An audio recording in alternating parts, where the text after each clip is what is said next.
गेल्या 4 दिवसांपासून तालुक्या या गावामध्ये जे आहे अंजनगाव खिलोबा गावामध्ये मोठा तणाव निर्माण झाला होता. मात्र आता अखेर हा वाद मिटलेला आहे. काय आपली पहिली प्रतिक्रिया आहे, काय हवा? नमस्कार, जय हिंद. आज पूर्णपणे अंजनगाव मध्ये आणि पूर्ण माढा परिसरामध्ये शांतता आहे. सगळ्यांनी सहकार्य केलं. येथील नागरिक, येथील समाज, प्रशासन, पोलीस, रेव्हेन्यू, भूमी अभिलेख, काही सुज्ञ समाजकारणी आणि राजकारणी यांनी सगळ्यांनी सहकार्य केलं आणि त्यामुळे मागच्या 3 दिवसापासून इथे जो किंचित तणाव निर्माण झाला होता तो आज पूर्णपणे निवळलेला आहे.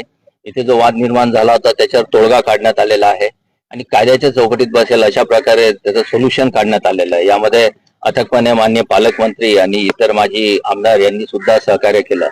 आता मला आशा आहे की येथील जनता एकोप्याने अशाच प्रकारे नांदेल आणि या गावामध्ये पुढची येणारी यात्रा आणि इतर सगळे सण एकत्रपणे साजरे होतील. मला अजून इथे सांगावं वाटतं की इथे ज्या प्रकारे काही घटकांनी बाहेरून येऊन शांतता बिघडवण्याचा प्रयत्न केला तर त्याच्या मागे फूस लावण्याचा प्रयत्न केला, यांचा नक्कीच पोलीस खात्यामार्फत शोध घेण्यात येईल. एकूण 6 गुन्हे आम्ही इथे दाखल केलेले आहेत आणि या गुन्ह्यांमध्ये जो कोणी इन्व्हॉल्व असेल, ज्यांनी कोणी फंडिंग केलं असेल, ज्यांनी कोणी सोर्स वापरले असतील किंवा इतर जिल्ह्यातून येऊन इथे कोणाला प्रोत्साहन देऊन गुन्हे घडवून आणले असतील तर नक्कीच त्यांचाही शोध आम्ही घेऊ आणि त्याच्यासाठी आमची यंत्रणा कार्यरत झालेली आहे. आज आम्हाला इथे विविध प्रकारच्या उपाययोजना 2 दिवसापासून कराव्या लागल्या. आम्हाला बाहेरून इथून पोलीस मुख्यालय मुंबईतून पाठिंबा मिळाला, तिथून आम्हाला मनुष्यबळ पुरवण्यात आलं.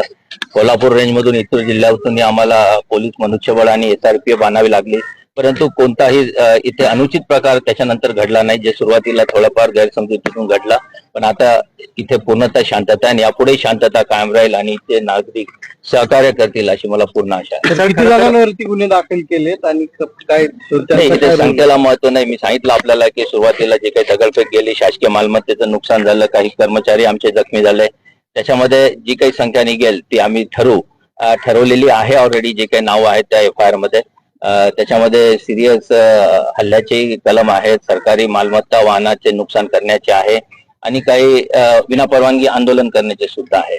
तर त्याच्यामध्ये व्हिडिओ आणि इतर फुटेजेस बघून आणि साक्षीदारांची जी काही माहिती आहे त्याच्याकडून आम्ही त्यांचे नाव निष्पन्न करू आणि काही नाव ऑलरेडी आमच्या पोलीस खात्याकडे, तपासणी अंमलदारांकडे आलेली आहेत. सर, ज्या ठिकाणी जे रास्ता रोको करण्यात आलं, 2 दिवस ठिय्या देण्यात आला, त्यामुळे रस्त्याला अडथळा निर्माण झाला, त्या संदर्भात काही गुन्हे दाखल होणार आहेत तो झालेले आहेत? आम्ही तेच आपल्याला सांगितलं की विनापरवानगी आंदोलन ज्यांनी केलं त्या सगळ्यांवर गुन्हे दाखल आहेत आणि उर्वरित अजून काही शिल्लक प्रक्रिया असेल स्टेशनदारीमध्ये आम्ही नोंदी केलेल्या आहे तर त्याचाही आम्ही मागोवा घेऊ. त्याच्यातूनही CCTV फुटेज आमचे इच्छा अधिकारी आणि SP पुन्हा बघतील आणि त्याच्यात गरज असेल तर नवीन गुन्हे सुद्धा दाखल करू. खरं तर राज्यभरात हे पेव जे आहे किंवा ही जी पद्धत आहे की अचानकपणे रातोरात पुतळे आणायचे, उभं करायचे, त्यामुळे कुठेतरी समाजाची शांतता बिघडते, पोलीस प्रशासनावर मोठा ताण निर्माण होतोय. काय उपाययोजना या संदर्भातल्या आपण काही करताय का किंवा त्या संदर्भात काही नियोजन आहे? याच्यामध्ये ऑलरेडी शासनाचं एक GR आहे, त्याच्यामध्ये जिल्हास्तरीय समिती आहे, त्याच्यामध्ये डिस्ट्रिक्ट मॅजिस्ट्रेट म्हणजे कलेक्टर अध्यक्ष असतात, पोलीस अधीक्षक आणि इतर खात्यांचे अधिकारी हे सदस्य असतात. याची एक प्रक्रिया ठरलेली आहे. शासकीय किंवा खासगी जमिनीवर पुतळे कसे बसवायचे, त्याचे उल्लंघन करून जर होत असतील काही अनधिकृत कार्य त्यासाठी गुन्हे दाखल केले जातात. परंतु याच्यामध्ये आणखी उच्च स्तरावर, शासकीय स्तरावर विचार विमर्श सुरू आहेत. त्याच्यानुसार आणखी पुढे याच्यात काही सुधारणा होईल तर हा शासकीय कामकाजाचा भाग आहे.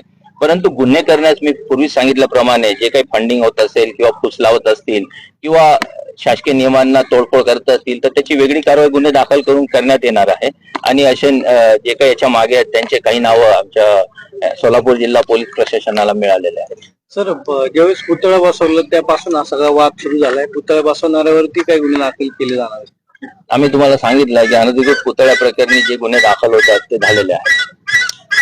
सर, साधारणपणे असं पाहायला मिळतं की 20 ते 25 वयोगटातली जी मुलं आहेत, कारण आता सोलापूर जिल्ह्यामध्ये जवळपास 10 पेक्षा अधिक पुतळे जे आहेत ते बसवले गेले आहेत, तिथे हीच मुलं जे आहेत तर यांचं काही यांना काही आव्हान असणार आहे का, यांना काही आपला संदेश असणार आहे का? नक्की. मी मगाच सांगितलं की स्थानिक गावकरी एकोपाने नसतात, पण जेव्हा बाहेरून कोणते घटक येतात आणि ते फूस लावतात तेव्हा अशा फूस लावण्याला किंवा चिथावणीला स्थानिक तरुण वर्ग मोठ्या प्रमाणात बळी पडतो आणि नुकसान त्यांच्या भवितव्याचं होतं.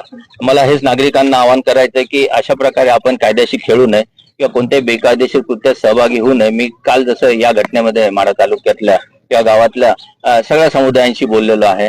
सगळ्यांचे विचार चांगले आहेत, पण जेव्हा कोणी डोक्यामध्ये वेगळे विचार टाकतो नक्कीच काही त्याच्यात बिघाड तयार होतो आणि त्याचा परिणाम स्वतःवर गुन्हे दाखल करून घेण्यात होतो.